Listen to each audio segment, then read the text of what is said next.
We got an exciting Nakhmanson update for you today. Magnus Carlsen has officially played the Nakhmanson Gambit in a 1-minute bullet game. So you may remember that back on September 8th, 2020, I broke the story that Grandmaster Brandon Jacobson had defeated Magnus Carlsen using the Nakhmanson Gambit.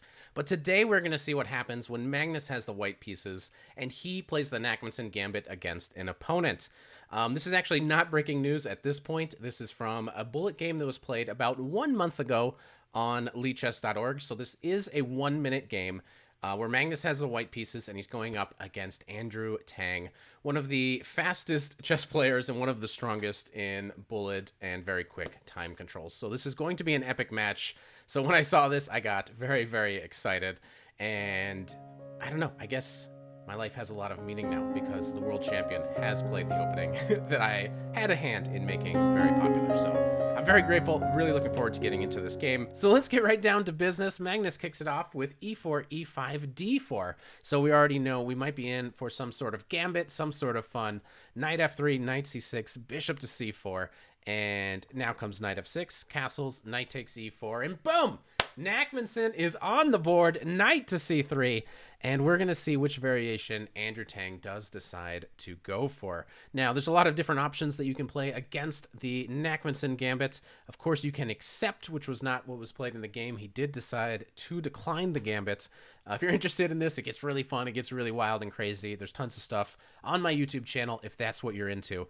But when it comes to declining the Gambit, there are a lot of different interesting options for black. You can, for example, play knight takes c3. This would be the most popular way of declining.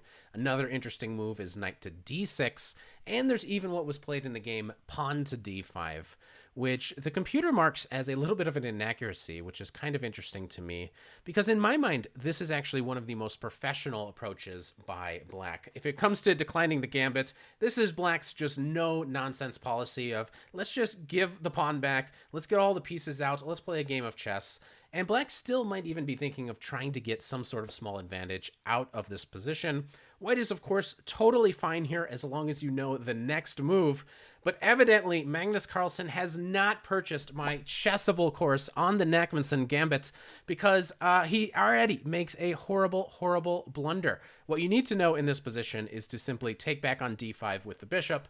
You do this one move, you're going to be totally fine as white. But in the game, we saw a horrific blunder by the world champion. Knight takes d5, a very, very large mistake, which you can pause your video and try to see if you can refute this move. But yeah, this is already, the knight is going to be getting trapped after bishop to e6. So what are we looking at? Why are we even watching this game? Well, Magnus is totally lost now. The game is busted. It is a 1-minute game, so these are the kinds of things that happened. But I think the real educational value of this game comes in what happens next, because this happens all the time. You get a bad position or a losing position, and a lot of players just crumble and fold immediately. But the stronger you get, the more resistance you put up. And we're going to see how Magnus fights back. And he's got to ask black question after question. He's got to make life a little bit hard for black.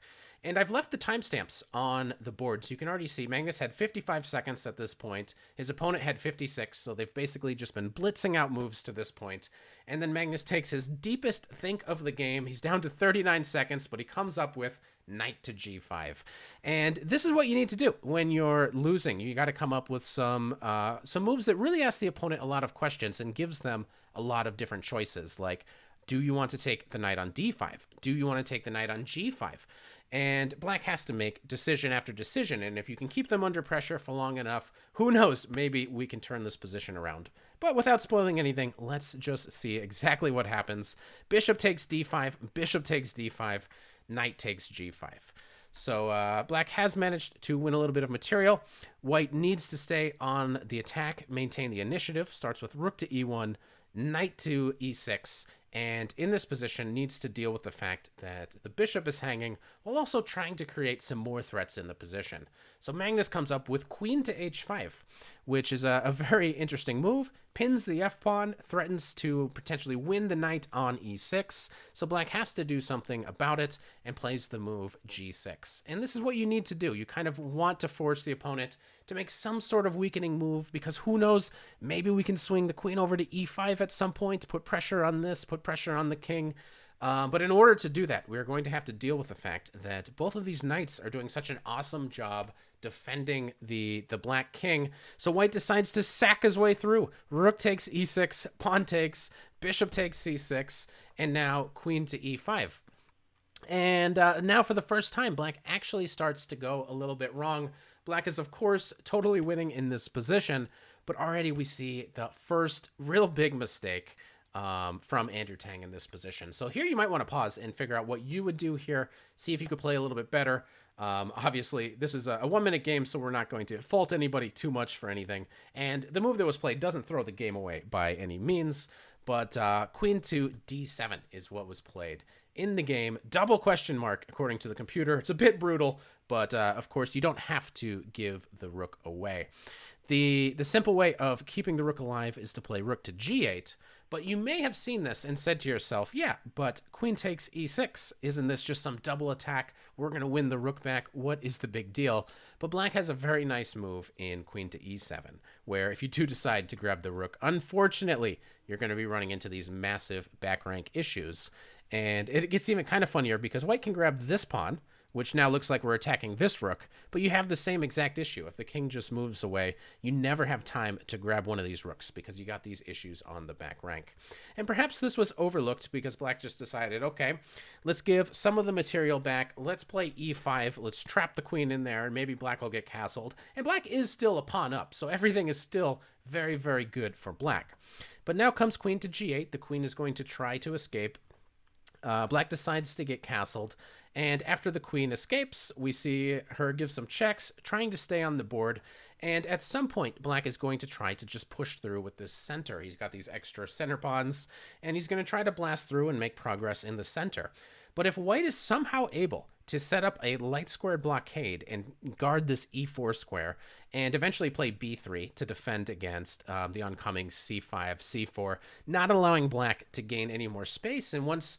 You know, maybe if we can get a position where it's hard for anybody to break through and the center gets kind of clogged up, maybe it won't matter at all that black is up a pawn. It's this extra pawn, and they're all stuck on dark squares. We both have dark squared bishops. Maybe white can hold this one together.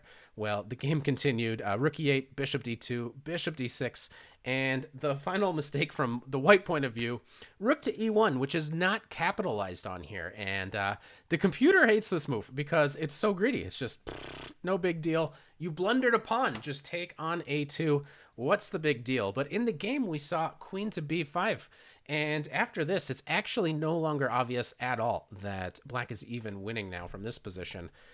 You attacked our b pawn, we go here, and the blockade is basically established at this point after pawn to b3. Because now king to b7, both the players kind of maneuver their pieces in, and we're getting down to the nitty-gritty here. We're talking 17 seconds versus 13. We're not going to deeply analyze any of the moves at this point, but for a while, the players actually begin to just shuffle the pieces back and forth. Nothing is really happening for a while. Both sides have kind of run out of ways to improve the position, and the clock is starting to become the most important factor. And at some point, it actually feels like it's white that is making a lot more progress, has got the king a lot more centralized. Could almost be thinking here of playing for an advantage with the white pieces. But yeah, we see him maneuver a little bit, a couple inaccuracies here and there. And at some point in the future here, some stuff is going to happen. The computer is very harsh of all of these moves, but with 5 seconds left, you know, we won't be too cruel to the players. But it's about equal, it's about level.